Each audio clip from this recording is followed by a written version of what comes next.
Hello, friends, and welcome to the Conservative Poet with me, Amania, live stream. So excited, man. I tell you, I've been really enjoying doing these live streams. Like I said before, I've really shied away from doing them, but I'm kind of embracing it because this is obviously a new platform that people are really taking advantage of, especially people like me, content creators. So this is a great tool to come live to you, and I'm really enjoying this feature. So thank you for joining me today. And I'm looking forward to having this conversation because this one is definitely a fun one to have. As you saw on that thumbnail there, we have a couple of stories that is trending, that is hot, and I really want to cover them. So one of the main ones is our friend Tiffany Henyard. We have not gone to Wakivaville, as some would call it, because the Tiffany Henyard story is so out there that it's unbelievable. This mayor she is insane. But it's been so much fun to watch her. I've actually connected to her. Like, I says, you know what? I'm rooting for you, Tiffany. And you're like, all of this stuff that you've got going on, it's like amazing to watch. Like, watch this girl in this life. This is her story. It's a very interesting story. You may not like her politics, you may not like all this stuff, but she is a character. And she is definitely the gift that keeps on giving. So we're gonna touch back with Tiffany Henyard to see where she's at in her journey, because she's taking on some different things that's happening to her in her story. So that'll be interesting to watch. And we're gonna get a couple of that information from Nate the lawyer, because he really keeps up with what's going on with Tiffany Henyard out there in Chicago or Dalton, Illinois. So that's one of the topics that we're looking at. Hello, friends. I've got a couple of people in here. Let me go into this comments. James Hicks. Hello, James. Welcome to the Conservative Poet. Welcome to the live stream. So yeah, I'm just laying out the foundation of where this live stream is going to go. So yes, we're gonna be covering Tiffany Henyard. And yesterday we covered a little bit of Charlamagne the Gag. So Charlamagne the Gag came out a few days ago, and he said some things about Joe Biden pardoning Hunter that he didn't like so much. And so he kind of called them out for being hypocrites and so on. And so not only that, he went on The View. I think it was either yesterday's View he went on, and he had even more to say. And he even called out some of the hypocrites to their face, Whoopi Goldberg. So that's going to be an interesting one to look at as well. And we're also looking at Eric Adams, who has had some difficulties lately, but he has been coming out here talking a lot of stuff in reference to what's going on in his city. And he's actually come out here to say, you know what? I think I'm ready. I think I'm going to work with ICE because I need to handle my city. So we're talking Eric Adams as well.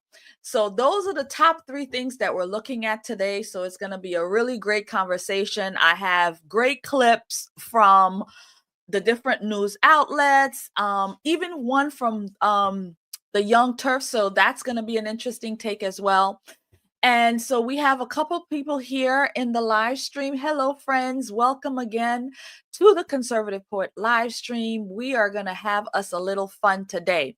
So just so you are aware, I do like to start things off lightheartedly. So I like to play a little parody skit just to, put us in a nice, good spiritual place. So we're going to look at a comedy skit, a parody skit. And then we're going to get into the tough stories where I'm going to give y'all the hammer. But today it's going to be a little bit more lively fun. So let's go. First things up is our comedy skit. And let's have a little fun there. Pretty great when 2020 was new. Billie Eilish swept the Grammys. We had Parasite too. But Brexit and impeachment when the whole thing began. Should have warned us 2020 was about to hit the fan.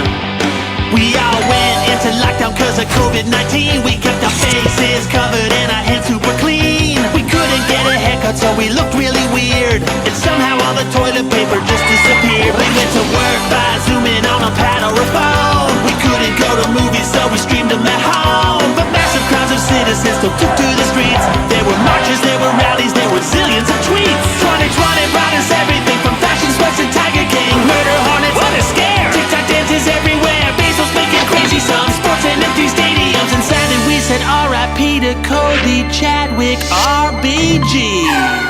Political debates were full of bluster and flies. Getting COVID was the president's October surprise. The counting took forever when the ballots were in.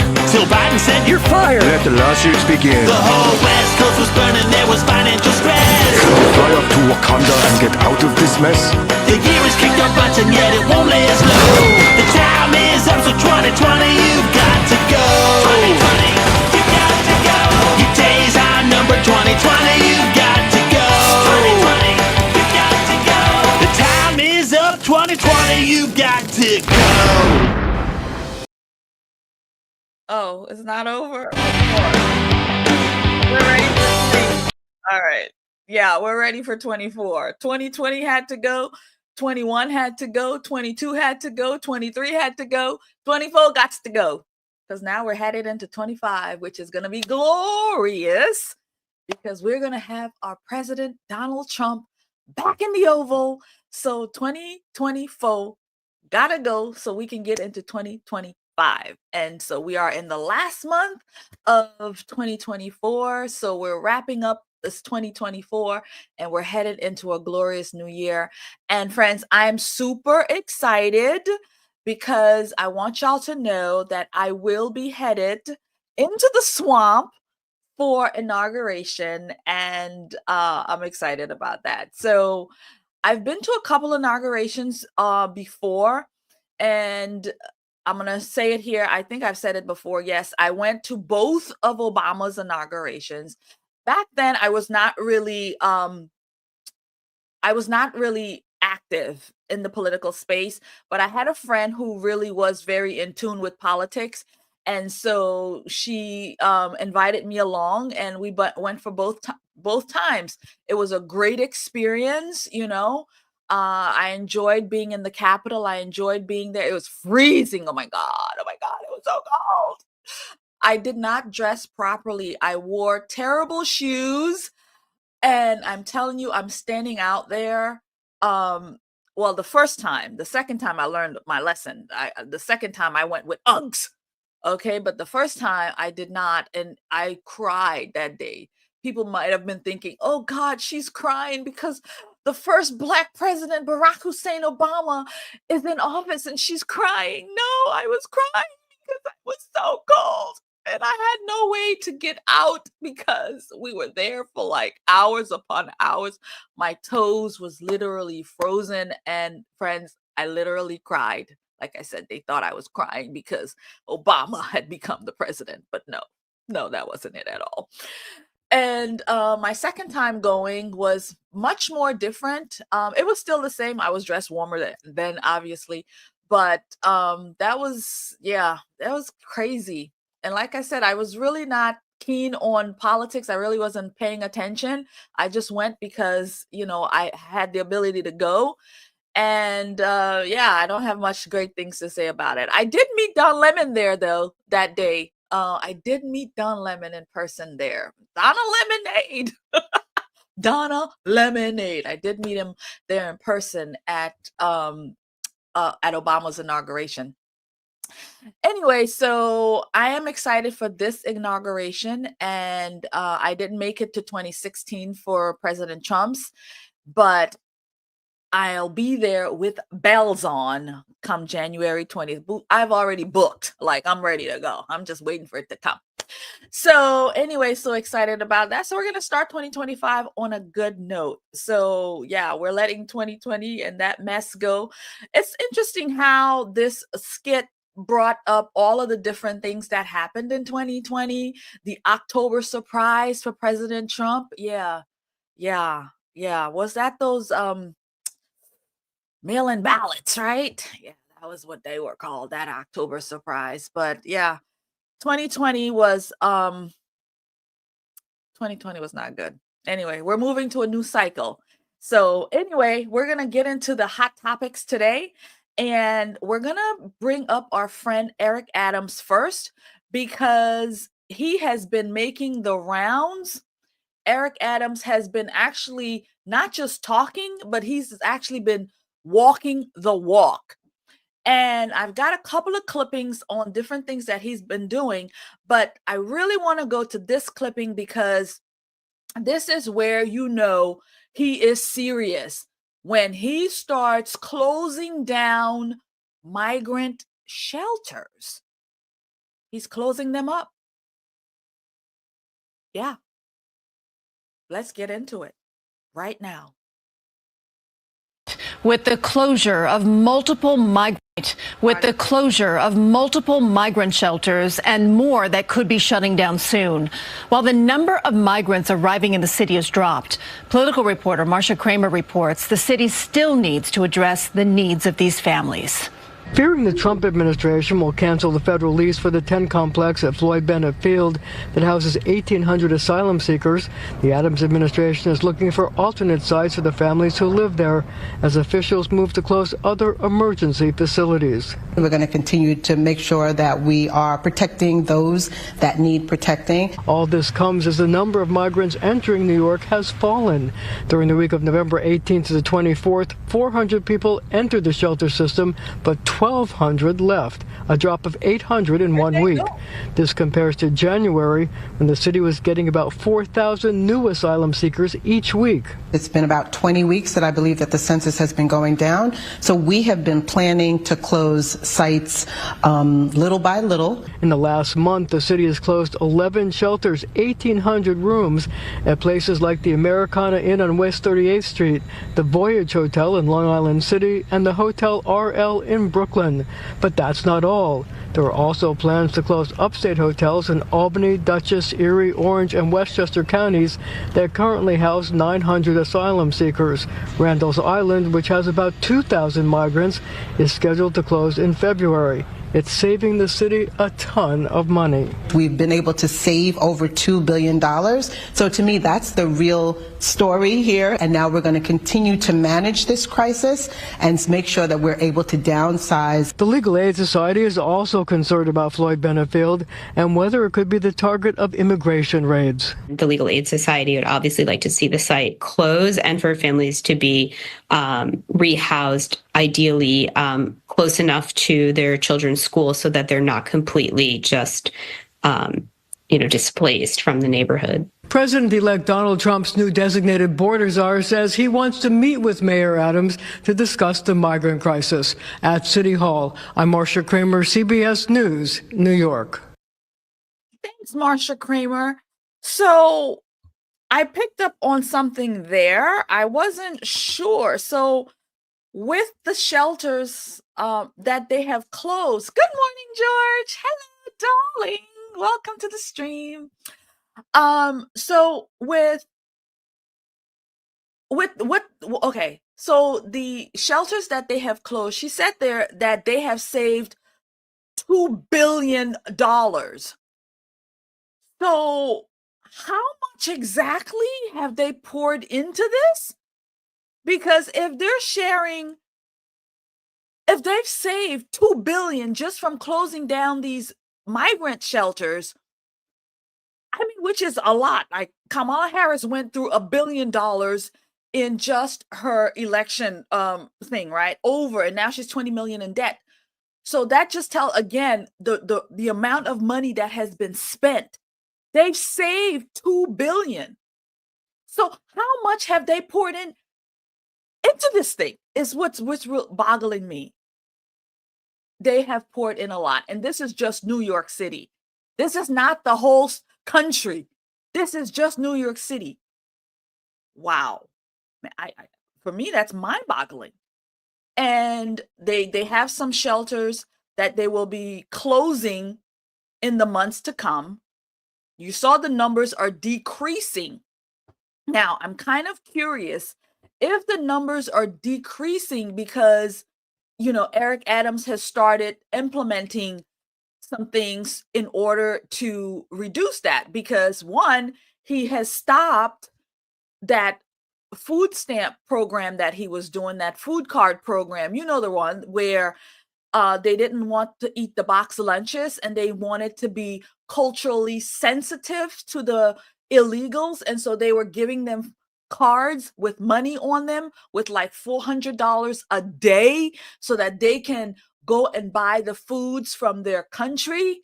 Yeah, that program. So he was like, you know what? Y'all should be able to eat whatever we give you. So he decided to shut that down. So that program went away and they've been closing shelters quietly. And now they have saved thus far $2 billion from removing these things from giving these things to migrants. They're closing these hotels, or they're no longer using these hotels as shelters. So that means if we go to New York City, we can find a room to rent. We can find a hotel to stay in because they're removing the migrants now. So, if I want to go back home and go visit New York, at least I know I can find me a room at this point. So they're closing down some of these hotels that they've been using as migrant shelters. And so Eric Adams says, you know what? Yeah, I'm going to play ball. We're going to play ball. And so George says it's cost the whole country trillions. Man, trillions, George. Man, that is a lot, yo. And we're just looking at New York. We're not even looking at all of the different states, like trillions. This is insanity. And how much are we in debt? We're in debt $36 trillion. 36 trillion, I believe the number is now. And Biden, I think he's giving more billions away to, I think, some African countries. They're giving more billions away. And yet we have people right here in the US. We have the Maui fire people that hasn't really been compensated and helped out. We have the East Palestine folks that hasn't really been dealt with and helped out. We have the the Helene hurricane people that hasn't been really helped out. We've got so much devastation here in America that hasn't been helped out. But yet we're pouring trillions into illegals. We're pouring billions into foreign countries. We're not going to go down a rabbit hole into all of the places that's taken advantage of us. Donald Trump will address that soon. We're gonna go into another place here, another news clipping with Eric Adams, and I'm gonna take this from Fox right now because they were able to give us a little bit more context, and we're gonna take it there, but then we're gonna go to the man himself at his press conference so Eric Adams can tell us in his own words exactly what he's doing. So here's Fox to just give us context into the conversation. 33 now here in New York. New York City's mayor, Eric Adams, says that he wants migrants charged with crimes to be deported from his city. That's a major shift from his previous stance of waiting for convictions. This is what he said to reporters just yesterday here in Gotham City. You think the city should cooperate with ICE under certain circumstances? This is not a new position, because in the state in the era of cancel culture, no one's afraid to be honest about the truth. Well, cancel me. And if you come into this country, in this city, and think you're going to harm innocent New Yorkers and innocent migrants and asylum seekers, this is not the mayor you want to be in the city under. A lot of people may not have expected those answers. Joe Borelli with me now, New York City Council Minority Leader. And Joe, good morning. Welcome back. New York Post cover. Here we go. Cancel me. I don't care. Oh. Been a long time since we've heard that. We understand that later this week, in all likelihood, Tom Homan will be here in New York, and the two men will talk. What comes of it? What's the fate of the future for the safety of people in New York. Well, hopefully it's a better outcome than we're seeing now. I mean, look, Bill, this election was certainly a wake-up call to the American people and most importantly to the Democratic Party.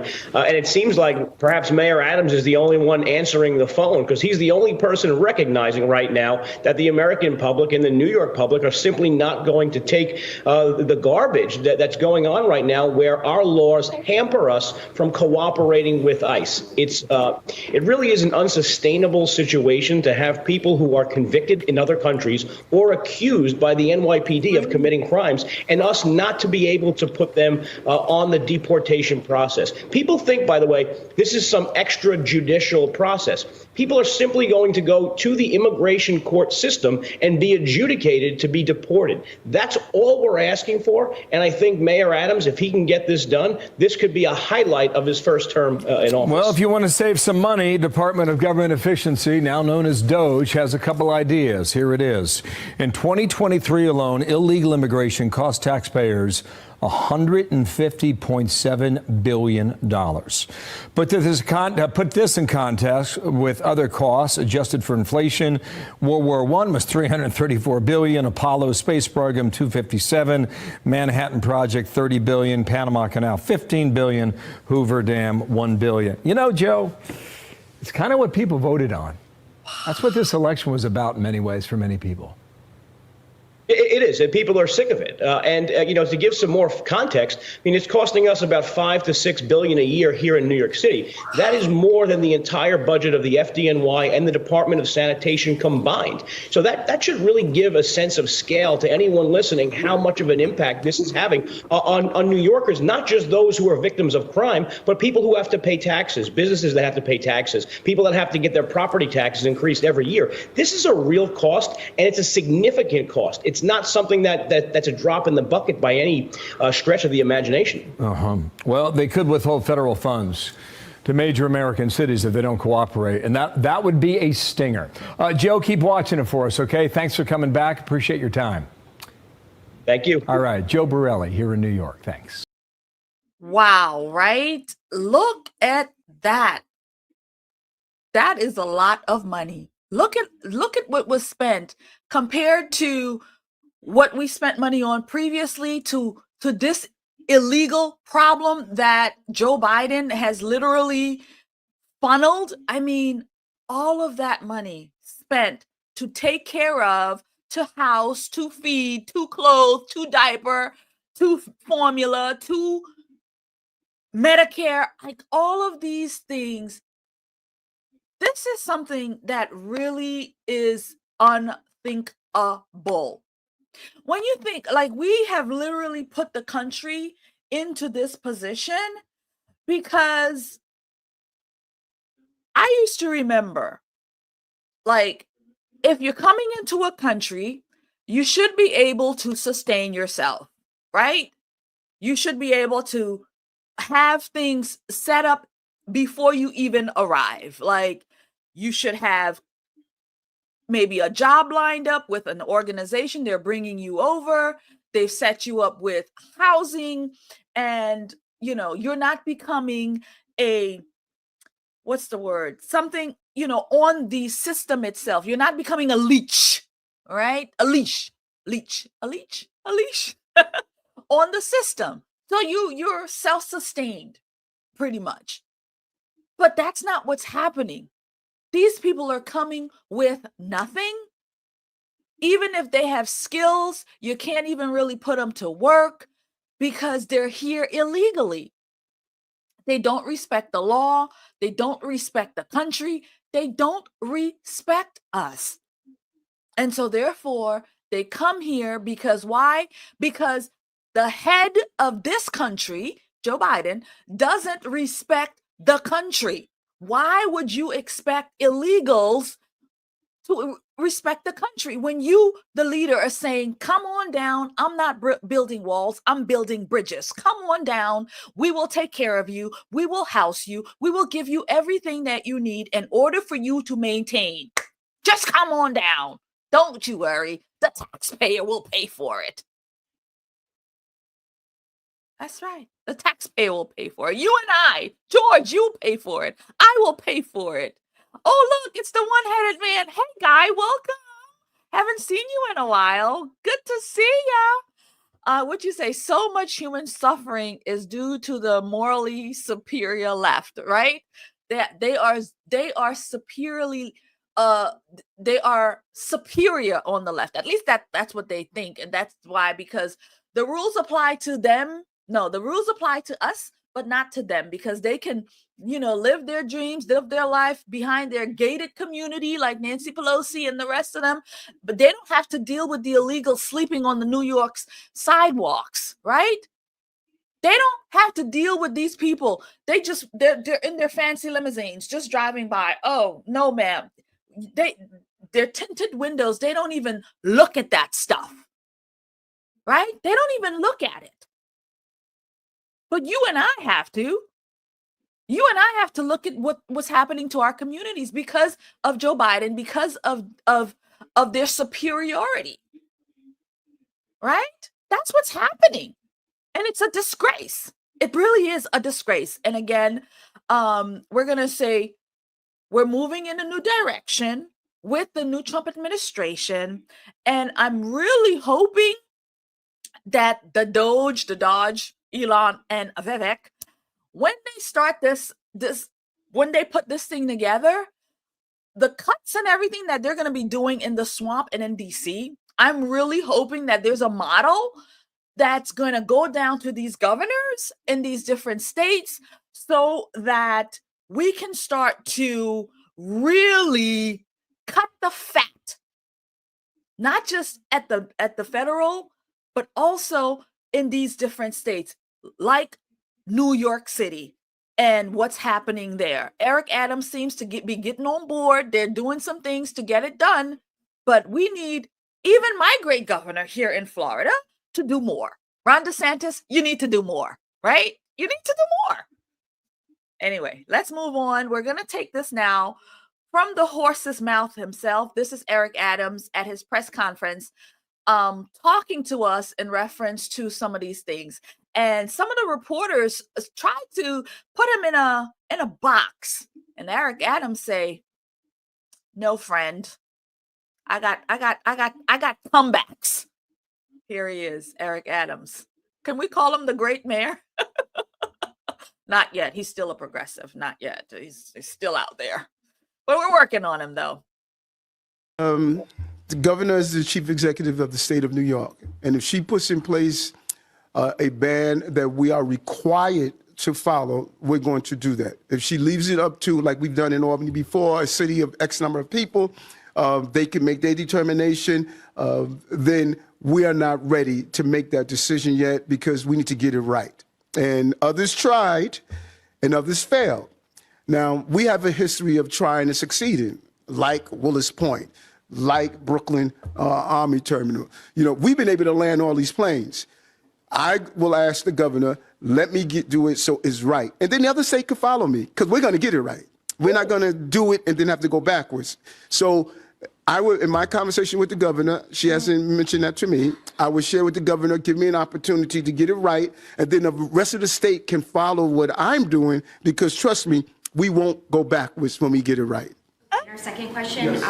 I know on Liz's question, you seem to say that you are going to be open to deporting asylum seekers who've been charged with a crime, but you want to talk with the border czar. I just want to make sure that we got that right. And then in regards to meeting with the border czar, has Homan responded to your request for a meeting, and is there one on the books? This wasn't new. I've always stated I wanted to address those who commit crimes. That's always been charged. You're open to deporting I'm open to having a conversation on how you will implement that. You got a guy, he's on camera shooting a police officer. I don't want that guy in my city. Plain and simple. You got a guy that rapes one young lady, gets out, and go rape another person. I don't want them in the city. No. Did Homan respond to your request for yes, he did. Yeah. And actually, I think he was on one of my favorite stations, Fox. Talking about that he's looking forward something about that I reached out and that he's looking forward to meet this week or next week. So, and we communicated this morning, and he stated that, once he settles here, we'll reach out and we'll coordinate. Our teams will coordinate for the most part. Dana, thank you. Hi, Mr. Mayor. How are you? I'm all right. Two questions on the immigration deportation front. Yes. First, so in your view, someone is a criminal if they have been charged with a crime? Because you yourself have been charged with crimes, right? But, so that's one question. The other is if you were a law-abiding asylum seeker in New York City, someone who's doing the best they can to get ahead, yes, all of that, sending their kids to school, would you be scared about the prospect of the incoming administration? Okay, two things. Your first part, I'm an American. Americans have certain rights. The Constitution is for Americans. And I'm not a person that snuck into this country. My ancestors have been here for a long time. And I don't know if that's your blouse is made of cotton, but they used to pick some of that.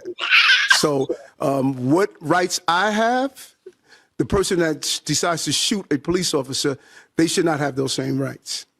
Okay, that's my position. And I look forward to hearing what is the idea of the border czar. I'm looking forward to that. I've said it over and over again. We need to fix the immigration problem in the city. The American people said that. I don't know if you really watched the election results. The president-elect had the popular vote, he had the electoral vote. He was not indecisive on what his positions were. He was clear we need to secure our border and deal with the immigration issue. The American people heard it. They voted for it. I've said it before, over and over and over again. It didn't matter who was the president for me. I said the same thing. New York City should not be going through this. Chicago should not be going through this. Denver should not be going through this. The American people should not be going through this. And the migrants and asylum seekers should not be going through this. We're placing them in a position that is unfair and is inhumane. I cannot make it any clearer. And on the second question. Ooh, hold on. Let me take a breather right there. That is what I call giving them the hammer. Did you see? Yo, Eric Adams is what I'm going to be calling saying based right now, because he just literally said to them, look, I have certain rights. Illegals, you can't compare the two of us. I'm an American. Okay? I have rights here in this country.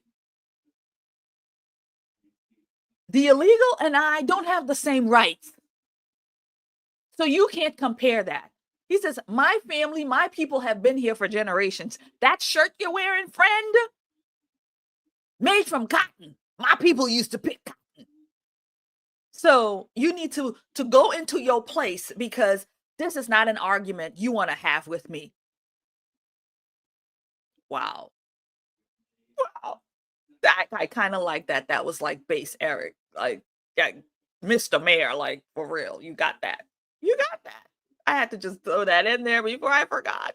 And if you are a law-abiding migrant in New York City who is sending her kids to school and doing what they can to, create a better future for themselves, would you be scared right now about the incoming administration? I think they should do what we told them to do over and over again. If you need police services because you're a victim of a crime, call the police. If you need health care here in this city, go to the hospital and get the medical attention you need. If you have a child, place that child in school so that child could be educated. Our city services are open to all people who are in this city. That is what we do. That is what the law requires us to do under the current law. And I believe we need to modify our existing law, as I stated, but they should not be afraid in this city. We're going to, that's the purpose of sitting down, and I want to share my ideas with the incoming border czar so I can hear his ideas. We don't know. All of us are speculating right now. This city is a city and nation of immigrants, as was pointed out earlier during COVID. They were in our streets. They were doing our job. They built our bridges. They've done all the things we needed in this city. And this is a sanctuary city. There's no getting away from that. And there are laws that are in place. And we're telling those law-abiding individuals that you just mentioned to use the city services that the law allows you to do. The governor. Ladies and gentlemen, the great mayor, Eric Adams, laying down the law. And something he says there and referring to the sanctuary cities. So, yeah, he is on board with changing that. He does not want that. I don't know what needs to be done in order for cities to remove that status. I mean, him as mayor, I guess the commissioners have to come together. I don't know how that would work in order to remove your status as a sanctuary city. And, Eric Adams has a big problem with that. He has mentioned that many times that these laws need to be relooked at. These laws need to be redone. And so, again, Eric Adams is literally playing ball with the Trump administration hasn't even gotten in yet, and he is really singing a different tone. Some say he's maybe looking for a pardon. I don't know. Maybe Joe Biden should pardon him, right? You think Joe Biden might pardon him? I don't think so. So next, what we're going to do, we're going to look at some of the comments. Hello, friend. We have Mean Streets here says Trump is looking at DeSantis for his cabinet. In the cabinet? So who's going to be our governor then? No, I don't think I like that idea. I don't like that idea. It was bad enough when he was out there campaigning to be president, left us in the lurch. No, he's back on the job. He did a great job this cycle with Amendment 4. He was out here fighting on the front lines for it. And so, yeah, I don't want him to go to no cabinet, because then that means we got to figure out another governor. He has 2 more years left. When we got him back in last cycle 22, 6 months after we got him in, he went campaigning, and he was still getting the job done for our state, but he was preoccupied, right? All over the country campaigning. And when he finally saw the light, finally somebody gave him the hammer of truth and says, you better pull out. There's no need for you to continue. When he finally did that and he came back home to Florida to do work, he did great work. Like I said, he took on the Amendment 4. He was all on board with that, pushing that. And part of it not passing here in Florida was due to our great governor, DeSantis. And so, don't throw things like that at me, because that's going to trigger me. It's going to trigger me because we want him here. Now, 2028. Now, if he wants to run, he can give Vivek a run for his money. He can give J.D. Vance a run for his money. He can give, who else do we think might run in 28? The boys. Maybe Corey Mills will run for his money. Or Donald Trump King will say, you know what, boys? I'm picking Vance and I'm picking Vivek. Those will be the two. Can you imagine a Vance Vivek Ramaswamy ticket in 2028? Yeah, that'd be cool. And somebody else in our comment says, Mean Street says, wow, this would be sobering news for Pete Hegseth if he wasn't shit-faced right now running Shang. Wow, I don't know what you mean, Mean Streets. You're mean. That was a mean one. All right. Rex Cop says, Step 1, find the authority that grants sanctuary city status to the city. Step 2, write them a letter and tell them to remove your city from the list. Sounds fairly simple. If it's that simple, who would have to do that? Would the mayor have to do that? Find the authority that grants sanctuary status. Is that Mayor Adams? I think if he had that authority, he'd probably do it by now. But it probably has to be a collective to get it done. And you know how government work, it's nobody's on board with anything. That's why we need Doge to make it smaller so that things like this could be resolved quickly. Simple. Sounds fairly simple, right?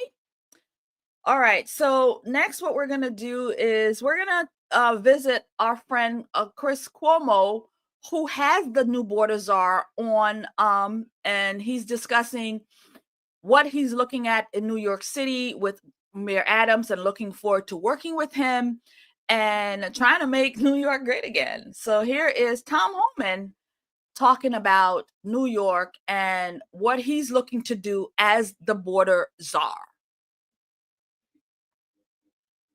The state of New York. And if she puts in place a ban that... All right, the Trump administration is gearing up to tackle the immigration crisis. I hope, okay? I hope they're not just distracted and just chasing people who are chasing them. I hope that we get to a better place. So let's talk about that and what we actually need to be talking about. New York City is probably the largest sanctuary city in the United States. The mayor there, though, is not in favor of that. Democrat Mayor Eric Adams. He believes that it's time to come together in a way that's not making him popular. Listen. Here, committing crimes, robberies, shooting at police officers, raping innocent people, have been a harm to our country. And I would love to sit down with the border czar and hear his thoughts on how we're going to address those who are harming our citizens. I don't know why that makes him some kind of traitor, by the way. In New York City, 60,000 undocumented migrants are wanted for deportation because they have been convicted of a crime or are facing criminal charges beyond the illegal entry. I don't know what they've been convicted or charged with, but over 1,000 of them are suspected of being gang members. So, will Homan meet with Adams? What does he believe can be done? And I also want to ask him about one other thing, which is unaccompanied minors, which were a problem under the Trump administration last time, as well as they are now. So, Trump's incoming border czar, Tom Homan. Welcome back, sir. I hope Thanksgiving was good. I wish you and the family well for the holidays. Thank you. Same to you, Chris. So, is Adams right? Will you work with him, and is there a fix? I will meet with Eric Adams. I've yet talked to him. I actually plan on calling him tonight, but I'll probably call him right after the show. But he's reached out to me a couple times. I've been on travel, but I plan on calling him either tonight or first thing in the morning. I certainly will meet with him. I'm looking for partnerships. I'm not looking for enemies, and I think we both have the same concern on the rising illegal alien crime rate in New York City. I want to help him address that. Do you believe that you can get the bad guys without sweeping up a lot of not bad guys, except for the fact that they came into the country illegally and all the things that go along with breaking up families, breaking up workplaces, the risks that you know very well? Well, look, like I said in the first show, our priority right out of the gates is criminal aliens, the ones who are here illegally that committed a crime. And that's why I'm happy that the mayor's reached out, because if they can help us arrest the bad guy and the safety and security of their jails, work with their law enforcement, that means less officers in the streets, less officers in the communities. But when we're forced, when a sanctuary city just keeps releasing illegal aliens with criminal convictions back to the streets, that forces the men and women of ICE to go into communities. And when they find the bad guy, most likely they're going to be with others. And ICE officers are not going to walk away from somebody that's here illegally, that's standing there in front of them. So if he wants less collateral arrests, that's what working together is going to prevent, more collateral arrests, because we're going to have the bad guy in our hands from the beginning and not have to go search for him. One of the pictures that moves both sides of this issue are when you see the kids that show up, often unaccompanied, or somebody's pretending that they're unaccompanied. This was a problem under the Trump administration, as it is during the Biden administration. They're both in the very high 80s of the percentages of people, of these kids who would come and be released with a sponsor. Biden low 80s, Trump high 80s. The Flores settlement makes it difficult to change this, which is a big reason that the number was as high or higher under Trump. How do you deal with that? Because it is a big enticement to send kids here that they will get released in the country. Well, look, I think Congress can fix it by simply changing the TVPRA, the Trafficking Victims Protection Act, which had a good intention. And what that says is when a child comes across the border alone or with the help of a cartel, we got to ascertain they're a victim of trafficking, and if they are, they get special rights, and it takes years to go through those cases in most cases. However, they could change that law to make it real simple. If you're a child from Mexico that comes across the border, or Canada, and you're ascertained not to be a victim of trafficking, you just come into the country illegally, illegal entry, and you're not a victim of trafficking, children from Mexico and Canada can be immediately removed. But you're from any other country, you get a whole new process that takes years, and they found that loophole, they're taking advantage of it. So I think Congress could easily fix that by treating children from all over the world the same as we treat children from Mexico. That will stop the flow.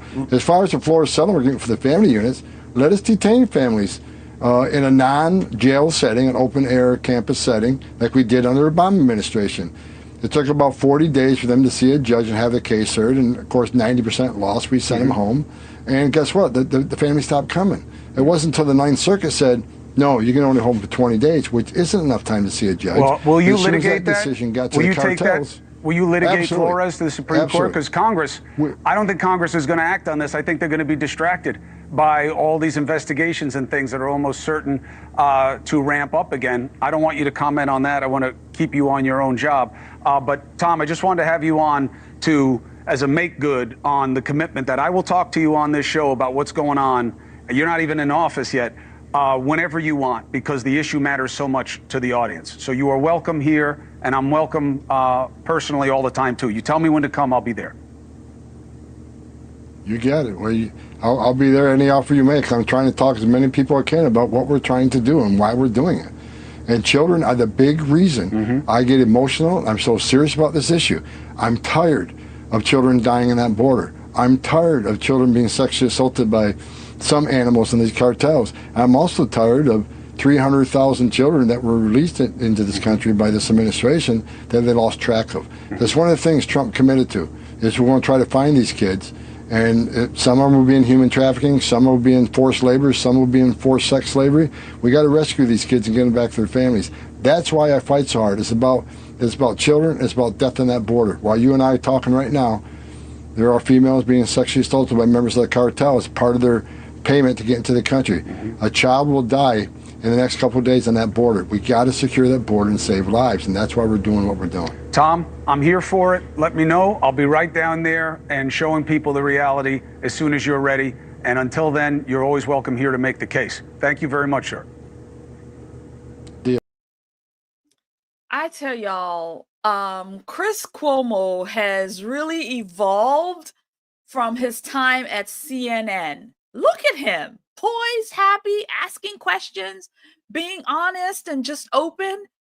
Man, he's really upgraded from that fake news CNN panel. He's doing so much better, and he's having great content, great guests, great news. We're making Cuomo great again. At least we're making him better. So, friends, there in that clipping, a couple of things.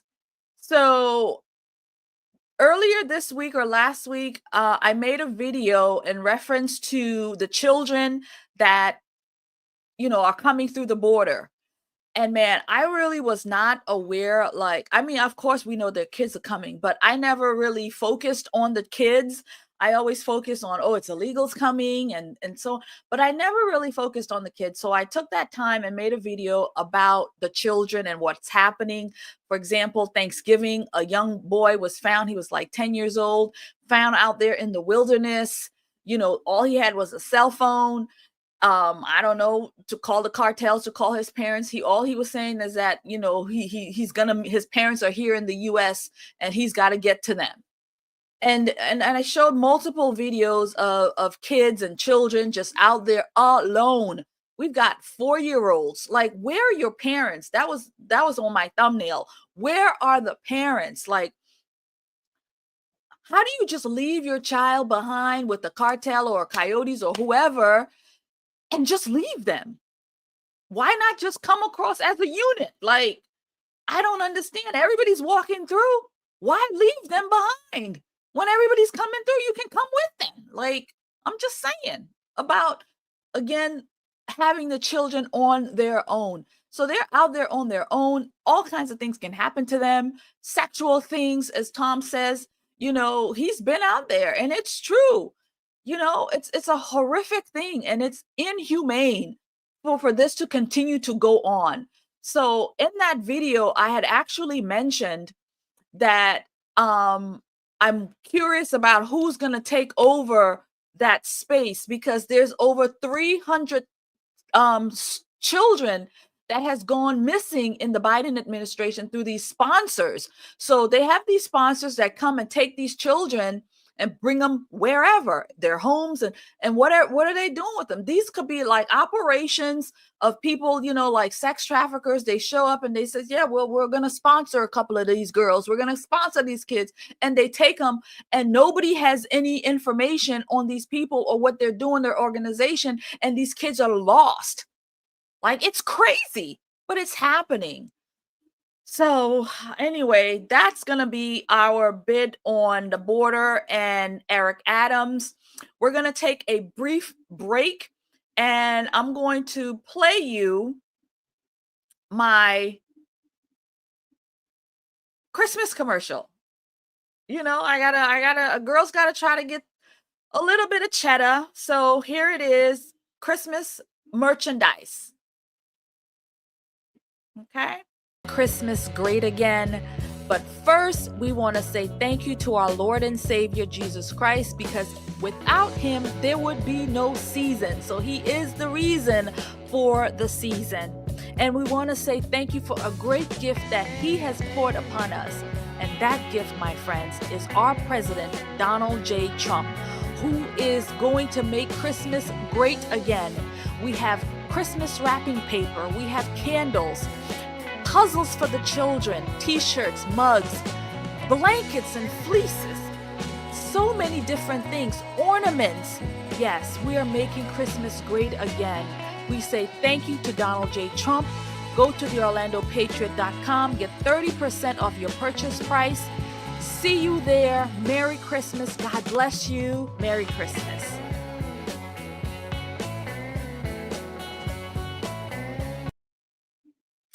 Yes, friends, we're making Christmas great again. So we can actually say Merry Christmas without feeling like you're going to offend people. So, and I'm going to shout it through the rooftops, Merry Christmas, because I love saying that. So now, friends, we're going to get into our Simpleton, Charlamagne the Gag. I have a couple of videos on him, but yeah, I'm going to just play partial on this one. We're going to take Charlamagne where he is talking about, and I laid this down nicely in yesterday's live stream. Again, my problems with Charlamagne is that he is an actual progressive, and he's actually upset with them because they are not far left enough, and so he is just, and he's calling them hypocrites because at least he is seeing that writing on the wall. At least he is seeing that they are hypocrites, but his reasons is just that they're not far enough. They're not progressive enough. And so Charlamagne the Gag is what I call him. He is just a gag.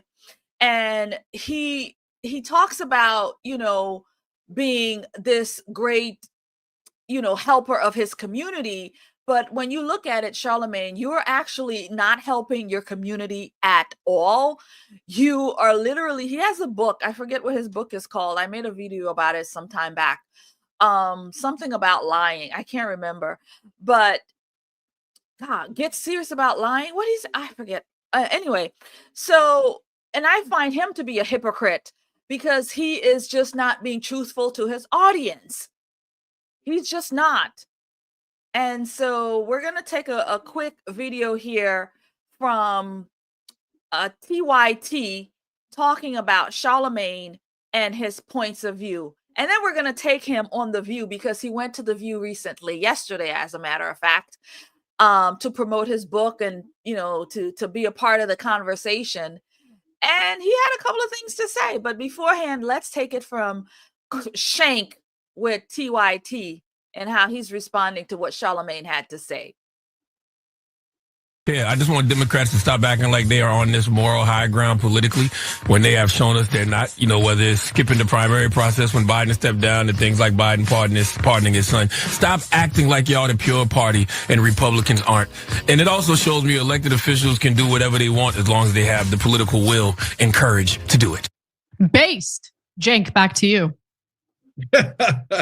As usual, I agree with my brother Charlamagne. So it's one thing to do the wrong thing. It's another thing to be self-righteous about it. And that's what's really annoying and gets under people's skin, right? So Joe Biden said 1,000 times, no one's above the law, no one's above the law. And then on his way out after he loses the election, or his party does, he's like, well, no one other than my family members, we're obviously above the law, you know what I'm saying? It's because they didn't expect to lose the election. And he was saying no one's above the law as a political gimmick against Donald Trump. Never meant it in the first place. Whoopi's not telling the truth. We showed her clip earlier in the show where she says, well, Joe Biden has good intent. How the hell do you know that? Doesn't look like he has good intent at all. And what Charlamagne is doing, and why we love it, is because he's now broken out of the mainstream media. He's in radio originally, right? It's core part of mainstream media, but he's breaking the mold and say, I'm done with this, right? So you keep telling us they have great intent and they're gonna keep on delivering, and all I ever see them is deliver for themselves. Because that's the second part of it, Anna. So they said they were gonna do voting rights, they didn't do it.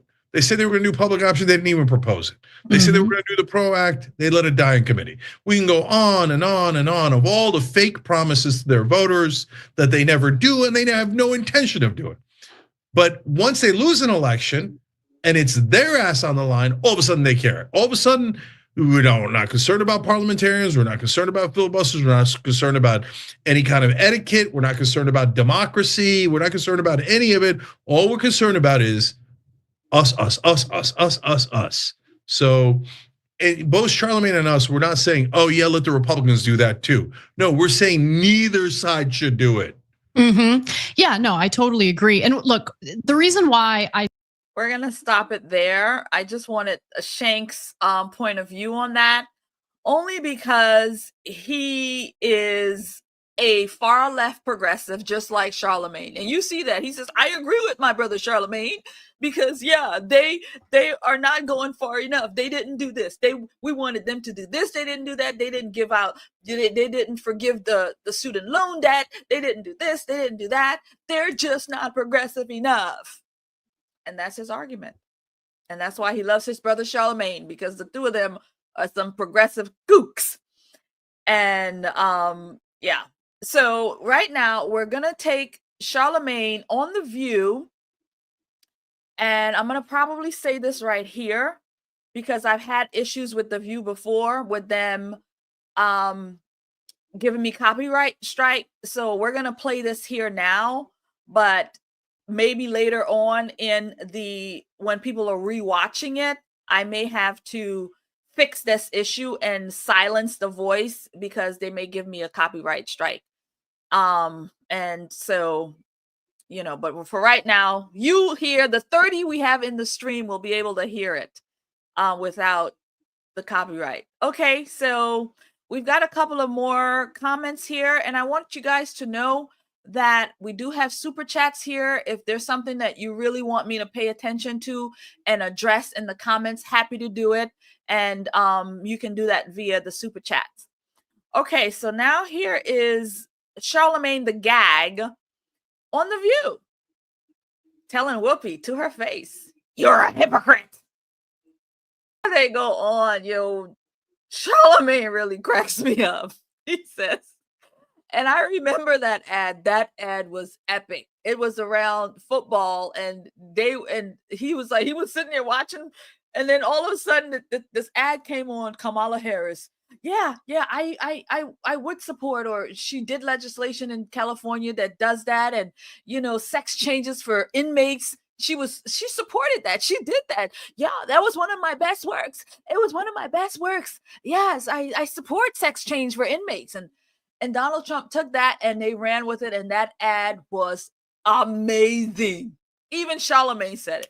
And they didn't take him out of context. They used his proper words, his proper saying, yeah, my money, I don't want my money going to that. And so that's what other people would feel like too. So anyway, let's continue with them. Yo, Charlamagne actually hung in there and said the things that he came to say. And he called out Whoopi Goldberg to her face. And then, of course, he went over there like a simpleton that he is to kiss up to Mama Goldberg, right? To kiss up to Whoopi. He actually, that part of it I didn't care for, but I liked the fact that he pushed back a little. So that tells us that we are definitely in a shift in these culture that where somebody like Charlamagne the Gag, even though his point is, still progressive, at least he is saying, look, he's seeing some sort of light and he is seeing the flaws in his party. And he is not so Democrat deranged that he can't call it out.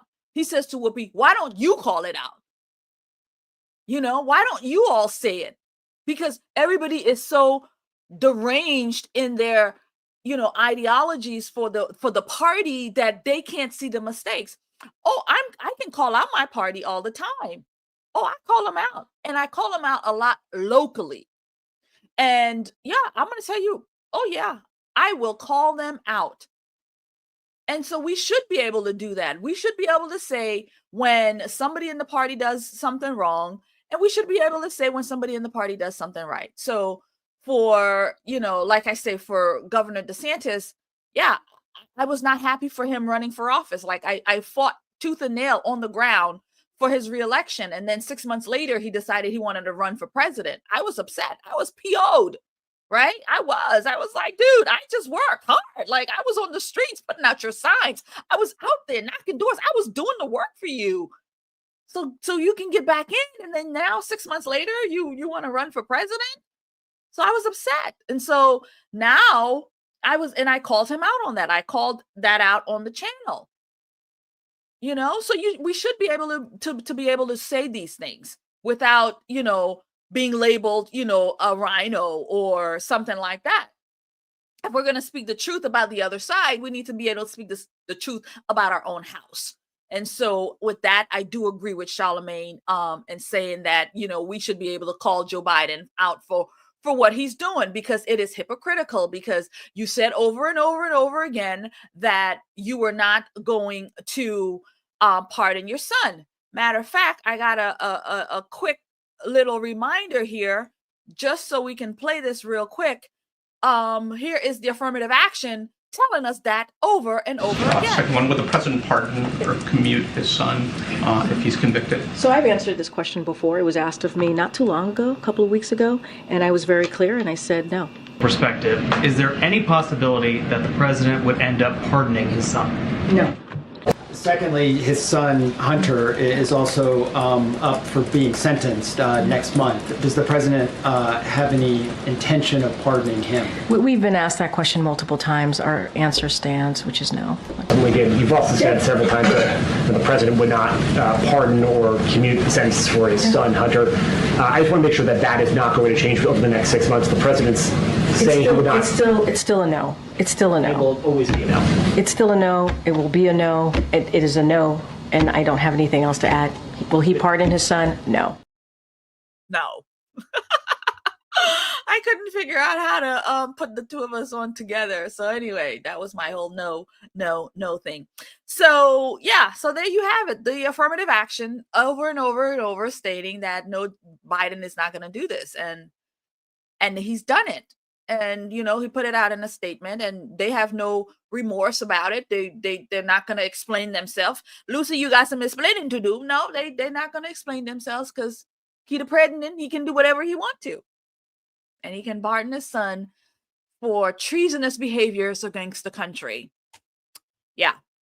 So that's going to take us, friends, to the Superman Mayor Tiffany J. Henyard, mayor out of Dalton, Illinois, where she runs a majority Black town.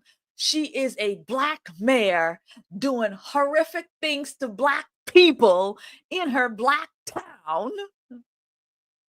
And finally, the Black folk says, we've had enough and we're going to do something about it. So Tiffany Henyard has been mayor, I believe, since she was put in. I think it's been a couple of years now. She also is not just the mayor, but she is also their town's supervisor. She gets paid $50,000 to be the mayor. She gets paid, I think, $250 or $220 or somewhere there to be the supervisor. And so she is still the mayor, but right now her supervisor position is on the rocks. It's sinking ship. And so we're going to take a news clipping telling us what's happening with Tiffany and Dalton. And then we're going to take it with Nate the lawyer, because he is a phenomenal content creator who has been watching this thing, and he actually live streams all of the town hall meetings every time they have it. So he is an expert in this. And I suggest, if you really want to learn more about the Tiffany Henyard drama, you go see Nate the lawyer, because he's got so much content on that leading up to this debacle that has come to Tiffany Henyard's door. So we're going to take it now. Tiffany Henyard and what's happening to her, and what kind of Dalton, Illinois. Breaking news tonight at 10. One of Tiffany Henyard's jobs is at risk. The embattled Thornton Township supervisor wanted to run for re-election, but after this rowdy caucus tonight, her name will not be on the ballot. Our Jermont Terry has been following the South suburban political drama for years now. He is live with what happened and Henyard's emotional reaction. Jermont. Poor Tiffany. Erica and Joe, Tiffany Henyard likes to tell people, quote, "Let me educate you on how this works." Well, tonight you can say she was schooled on how the Democratic caucus works right here in Thornton Township. You can also say that she flunked out because her name is not appearing on the ballot. Folks lined up early and in the cold for the Thornton Township Democratic caucus. Everyone outside and those inside the auditorium were here to vote on who will be the Democratic nominees in the township, including the coveted supervisor position. And Tuesday night's caucus left the current supervisor, Tiffany Henyard, fuming. You didn't run none of this the right way. Illegal. Napoleon. That's Henyard pleading her case to committeeman State Senator Napoleon Harris. As a committeeman, Harris set the rules Tuesday night, the first caucus in Thornton Township in nearly 30 years. The person who says this seems to be outdated, you say what to that? People in Thornton Township may be new to caucuses because they haven't had them in a while, but this has been the tradition for many other townships around the state. And those in this room came out to see if Henyard would get the nomination, an uphill battle for the controversy surrounding her administration. Henyard was not in favor of the caucus. I will be suing everybody tomorrow. This is illegal. This is illegal in your opinion? Illegal. Okay. So let's talk about it. I mean, your concern is you brought people in to pre-bus. All the people outside. They let one person in. Henyard used Thornton Township buses to transport supporters, mostly seniors. Yet many of the supporters did not get inside the packed auditorium of 600 people. This is a process that's been going on way before me. And it's just, I'm exercising my rights as the committeeman to hold a caucus. And it is legal. When it was all said and done, the caucus voted and Henyard did not get the nomination. Yet listen to who the caucus placed on the ballot. The Democratic slate that would represent Thornton Township at the April 1st consolidated election reads as follows. For Supervisor, Napoleon Harris. Henyard left emotional and upset knowing her name will not appear on the April ballot, to the pleasure of many in the room.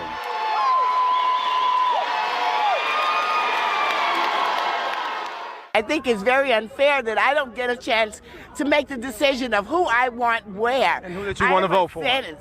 I wanted to vote for Tiffany. She came late, and then she had an attitude because they couldn't get in. Henyard can only become a write-in candidate, which her supporters say is not impossible. I think enough people know her name to write her name in, and I believe we could still win it. Now, to break it down, tonight's caucus was essentially the primary election, and other townships held their caucuses as well on this Tuesday. Now, since she did not win the nomination, Henyard cannot run as an independent, so her only option at this hour is a write-in candidate. Reporting live in Homewood tonight, I'm Jermaine on the ballot.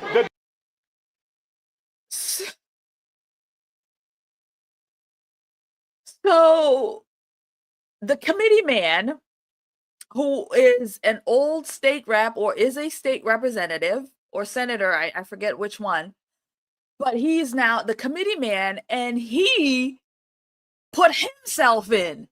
And so he, I guess, is going to take over Tiffany's job. I kind of wonder, will he still get the kind of money that she was getting? Because there was a point where I think that when she was on Roland Martin, she kind of explained how this whole thing going. I don't have that clip, friends. I wish I had thought about it, but I don't have that clip. Where she had explained how she got the money, because the other mayor did it and they were able to get that money. And so she did something where anybody else coming in would not be able to get that kind of money. Nate the lawyer has a great video on it. I don't want to butcher it, but if you're interested in knowing that, because I'm interested, I may have to go to him and ask and find out, is this new guy, is he going to be able to get the kind of money Tiffany was getting, or is it going to revert back to I think like 50 or 25,000 or something like that. But yeah, Tiffany, I hope she had put her bag away, because that's what she was making. So these 3 years of being the supervisor, honey, all that money, I hope you saved up your bag, honey, because you about to lose that money, and she gonna revert back to the $50,000 dollar salary. I mean, in some place in Dalton, you could probably do with that.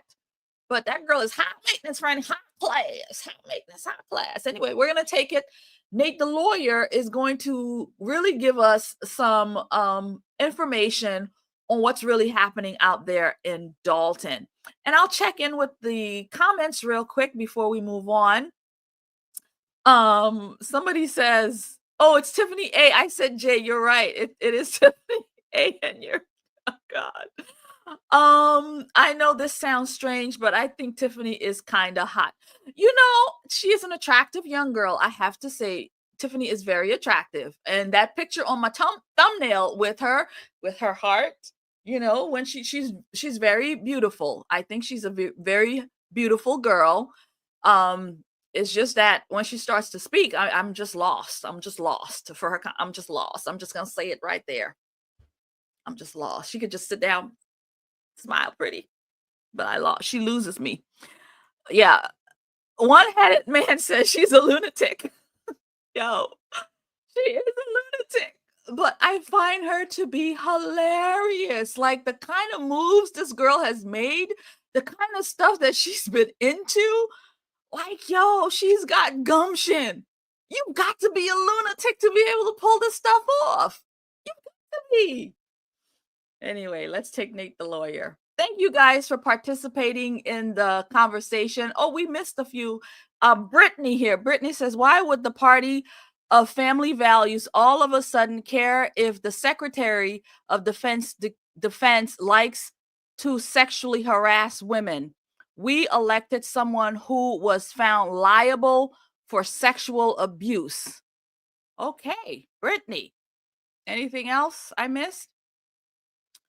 All right, Adam Norris says, I live there. Trust me, it's a total, somebody's putting something in. I just missed it. Trust me, it's a total chaos. Adam, you're out there? Oh my God, you should tell us some more. Tell us some more. Debbie says she's not. She spends thousands to a stylist that takes over an hour to make her look half decent. Look for a pic when she didn't have a stylist. Oh dear God. Oh, it's terrible. Well, the stylist does a great job. Well, the stylist had something to work with. If Tiffany didn't have the bones, the stylist wouldn't be able to make it work. You guys, I'm sweating now. All right. I'm going to erase my sweat and put Nate the lawyer on. Here he comes. with Tiffany Henyard, Superman. Know this, I am gonna come through on a landslide, just like Trump did. A few moments later. Tiffany Henyard, the embattled supervisor of Thornton Township, could face a challenge tonight. The township's Democratic Party plans a rare caucus, which could determine whether Henyard can run again. A few moments later. What do you mean? I will be victorious tonight. You will see. My people are here. They're not gonna go nowhere. The show will go on. A few moments later. The Democratic slate that will represent Thornton Township at the April 1st consolidated election reads as follows. For Supervisor, Napoleon Harris. Thornton Township Supervisor Tiffany Henyard, who was appointed to that position tonight, lost her bid for the Democratic Party's nomination in this rarely used political process.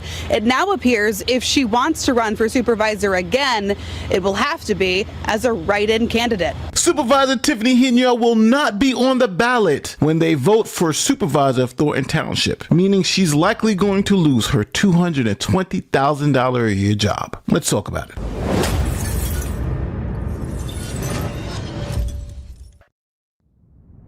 So there are a couple of things. You're the mayor of Dalton, and then also there's a township. So explain to folks the difference between those two and what your jobs are. Sure. Thank you for having me. I appreciate you allowing me a platform to speak my truth. I'm the mayor of Dalton. I got elected in 2021, becoming the first female mayor of Dalton and the youngest. And then I got appointed to supervisor a year later. And for the different jobs, so Dalton pays you what as mayor, township pays you what? Sure. So my mayor position is $50,000, which was already there, and my township position is $224,000, which was already there. Okay, so you heard it, $50,000 in Dalton and $224,000. That is in Thornton Township. So what is that, like 4 or 5 times more than she's making in Dalton? 4 times is $200,000. Yeah, so she's almost making 5 times more in Thornton Township. Both part-time positions, which are crazy. But so I don't have to play a full background of who Tiffany Henyard is for those of you who this is like the first Tiffany Henyard video you ever watched. Here is a response from Tiffany Henyard to the trustees who are asking for transparency. This is how she responded to them. Hello? Hello? You wanna argue? I can't argue with you. You mad? I can't argue with you. No. Look at you. Look at you. You mad? Look at you. You big mad. I'm happy. Leave me alone. I'm happy. Sway. Leave me alone. I'm happy. Leave me alone. I'm happy. Sway. Leave me alone. I'm happy. Leave me alone. I'm happy. Sway. Leave me alone. Listen, don't come for me unless I send for you. All right? Now, before we get into the rest of this madness, here's a quick word from our sponsor, Babbel. Okay, let's talk about something the law and language learning have in common. They're both confusing and take time. Who am I kidding? Only one of them is fun, and spoiler, it's not. Yo, was she doing the Trump dance in there? I thought she was doing the Trump dance in there. Yo, Tiffany Henyard is bold. She's got gumption. Okay? It takes boldness to do what she did. She made a video and told those people, her board, her the commissioners, the trustees, they call them, we call them commissioners here, they call them trustees there. So she took that to this is how she responded to the board, the commissioners, to the trustees. Like, she made a video and presented that. How ghetto is you a mayor to do such a thing? Oh, Tiffany, I hope she has a podcast. I don't know if her podcast is up and running, because once this job is done, we gonna have to keep up with her life and what she doing, because I'm telling you, that girl is not gonna go away. She's gonna continue to push, fight, crawl. She's gonna crawl and claw her way wherever she needs to go. Tiffany Henyard, friends, is here to stay. You can mark my words on that, because she's gonna take it to social media. She gonna, show her life. She gonna show how she gonna continue to prosper and be on. Man, Tiffany Henyard is gonna become an icon for the Black Girl Magic. She's gonna be an icon for the Black Girl Magic. We're gonna play this back, and we're gonna listen to Babble from Nate the Lawyer, and this is his sponsored. So go out and check Babble for Nate the Lawyer and help him out, being that he's given us this great content to work with. So check him out on his channel and also support his sponsorship, Babble. The law. This is Babbel, the language learning app that makes picking up a new language feel like a breeze instead of a chore. Now, these are 10-minute lessons handcrafted by actual language experts. Now, in a couple of months, I'm headed to Cancun, and I've been using Babbel to brush up on my Spanish for that trip. Now, what's funny is that Babbel's speech recognition technology told me that my accent doesn't sound like a confused robot anymore, so there's some progress. Now, here's the bottom line. Babbel is going to get you talking fast, like real conversations in about 3 weeks. Plus, with 60% off right now at babbel.com/Nate, you'll save enough money to buy a taco in Tijuana, and you'll confidently be able to order it in Espanol. Now, do yourself a favor. Skip the boring gift cards this year and give the gifts of language with Babbel. That's BABBEL.com/Nate. Rule and restrictions apply, but you'll be slaying "Hola, ¿cómo estás?" in no time. Go to babbel.com/Nate to get that 60% off today. Now, as you heard, Tiffany Henyard was appointed to the position of supervisor, but she is now up for re-election. Tiffany Henyard, the embattled supervisor of Thornton Township, could face a challenge tonight. The township's Democratic Party plans a rare caucus, which could determine whether Henyard can run again. Embattled Thornton Township Supervisor Tiffany Henyard is in for a new fight tonight for the chance to keep her job. The township's Democratic Party is holding a caucus instead of a primary election for the first time in decades, and it will all unfold this evening. The group gets together and says, these are the folks from our group that we want to put on the ballot. Simple. The way it all started back in the 1800s. Attorney Bert Odelson represents party committeeman and State Senator Napoleon Harris. Harris is the one who decides whether to choose a primary or a caucus, and Odelson says his rare caucus choice was strategic given the turmoil in the township.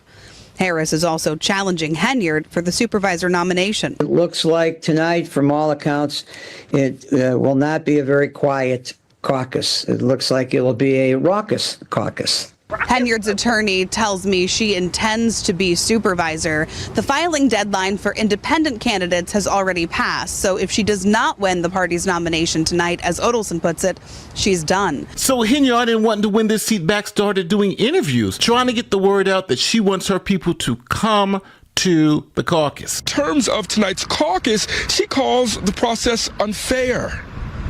Us here at Thornton Township, we always had a primary.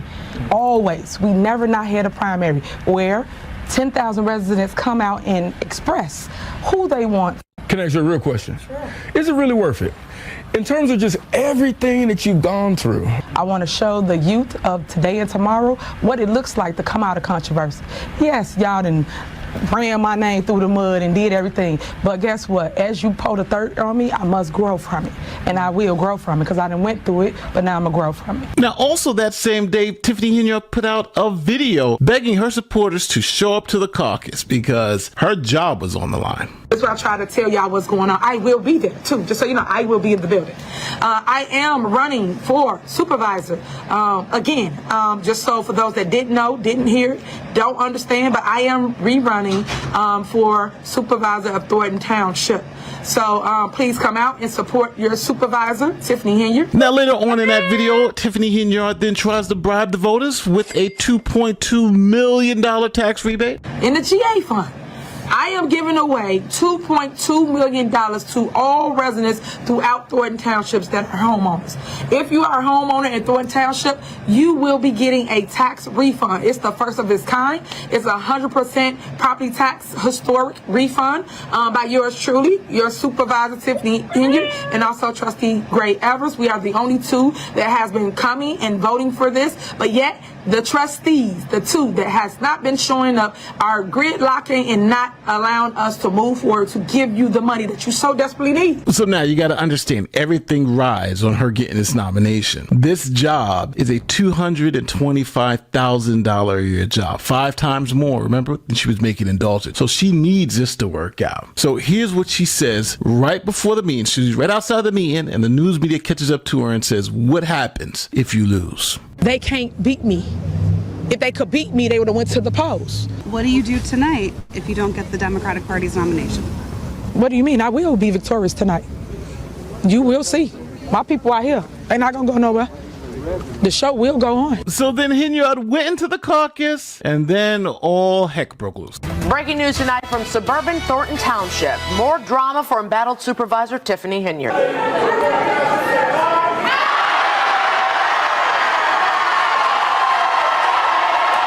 That is the sound of an auditorium full of Tiffany Henyard opponents rejecting her nomination for Thornton Township Supervisor in the party's first township caucus in decades. How you ain't let the people be heard? As she protested the process, arguing her supporters were still waiting to be let inside. Guys, have a good night, eat the food, and be merry. This meeting is adjourned. The meeting lasted only moments, but it was strategized beforehand. Now, what they mean by strategize beforehand is Illinois politics, which is like the most corrupt in the nation. So her opponent, he wanted to make sure that he was going to win this caucus. So he threw a fundraiser before the caucus and then let his people into the caucus first, filling up the seats and having overwhelming support, while Tiffany Henyard's people were left outside. However, we're told that Senator Napoleon Harris, who is now running for Supervisor of Thornton Township, he allowed his folks to go in first. Here's how it all started. More than 200 people outside waiting to enter Homewood Flossmoor's Park District. But the people who were attending the party are the ones who was in there voting. That's unfair to us residents standing out here in the cold. Inside, the auditorium was already packed with Senator Napoleon Harris supporters who had been allowed to enter beforehand. I heard you say no other candidates were eligible. What does that mean? What happened? Well, what happened was they didn't submit the required paperwork, they didn't have a full slate, and they were deemed ineligible to run. Well, Tiffany Henyard likes to tell people, quote, let me educate you on how this works. Well, tonight you can say she was schooled on how the Democratic caucus works right here in Thornton Township. You can also say that she flunked out because her name is not appearing on the ballot. I will be suing everybody tomorrow. This is illegal. This is illegal in your opinion? Illegal. Okay. So let's talk about it. I mean, your concern is you brought people in to pre-bus. All the people outside, they let not one person in. Henyard used Thornton Township buses to transport supporters, mostly seniors. Yet many of the supporters did not get inside the packed auditorium of 600 people. So our girl Tiffany Henyard is out at Thornton Township unless she can, by some miracle, and I mean some miracle, win a write-in campaign. And that $250,000 she's going to be losing, that's going to hurt because her salary at Dalton is only $50K. So just imagine if you're making almost $300K now and then your salary drops to $50K. That's a huge loss in pay. But the show will go on for the super mayor. So if you haven't already, don't forget, like, share, subscribe, do like great YouTube stuff. My name is Nate the Lawyer, and I'll check you on the next one. Nate the Lawyer. Thank you, friend. Yo, nobody puts it down with Tiffany Henyard like Nate the Lawyer. He's got it all. So man, what a ride. Tiffany Henyard, yo, she's gonna go on. We're gonna see her. I'm gonna keep up with her life. If I gotta become a follower of Tiffany Henyard to keep up with her drama, because this is crazy. She is just, I crack up. Yo, my head is like ringing right now because she makes me laugh so much. Like her drama is just like so real. Like, I used to watch soap operas, and this Tiffany Henyard thing is literally a soap opera. I'm just like engaged in her life because it's entertaining as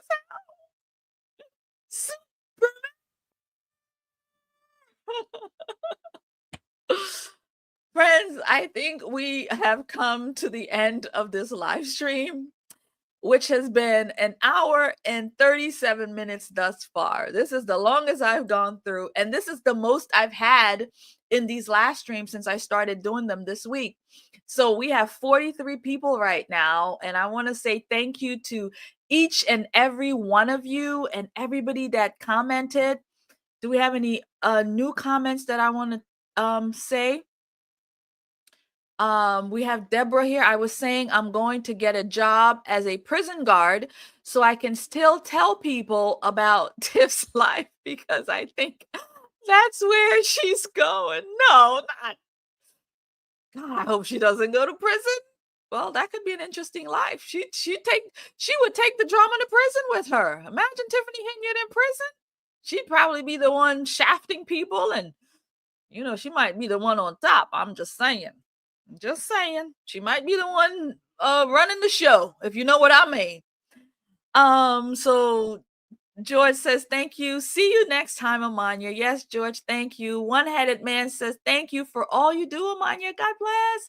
I like that. Thank you, guys. It really is a labor of love. And you know what? I find the more I do this, the more my personality is really coming out, because one of the reasons I shied away from doing the live streams is because I was like, I have to be in like this systematic thing. Like I can't let my comic self come out, because, I do it differently when I'm just recording a video, because I do my little one-liners and things like that. But here in this platform, I feel like I could really truly let myself loose and not, because sometimes I have to think about certain things. Here it's just open. I may fumble and stumble sometimes, but friend, this is it. This is me. This is happening. So I'm really embracing the live stream setup, because I can, and I'm learning that, you know what, I can talk for a while. Even though my jaw hurts, I can still talk for a bit. So I'm happy to do it. I'm hoping that we will continue to grow and we'll get more and more people. And before, friend, we will become a contender in the live stream platform. So we're going to say thank you again. I'll bid you a good my I will leave you with my my subscription video, where you can see pictures of me on the ground doing the work. And if you do subscribe to that, again, you'll see pictures of me out there. And so this is probably the only place you're going to see pictures of when I go to DC for the inauguration. So that's only going to be put into I'll share some out here with you guys. It doesn't have to be like that. I will share some out here, but I will share the majority of those pictures and everything to the membership.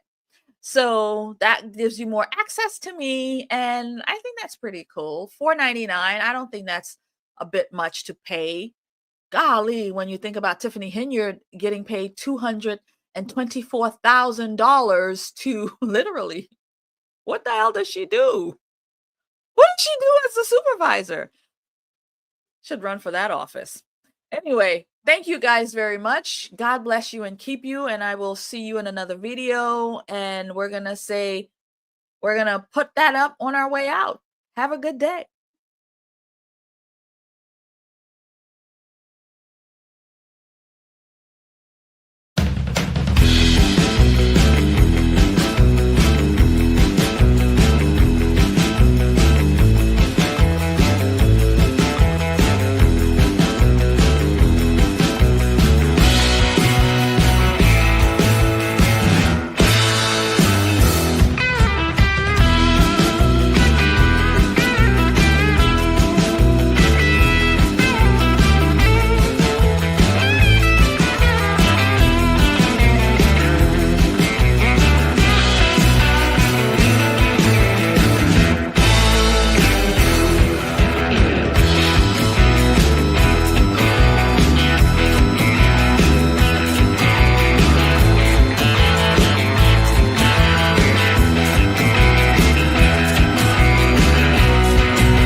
second one with the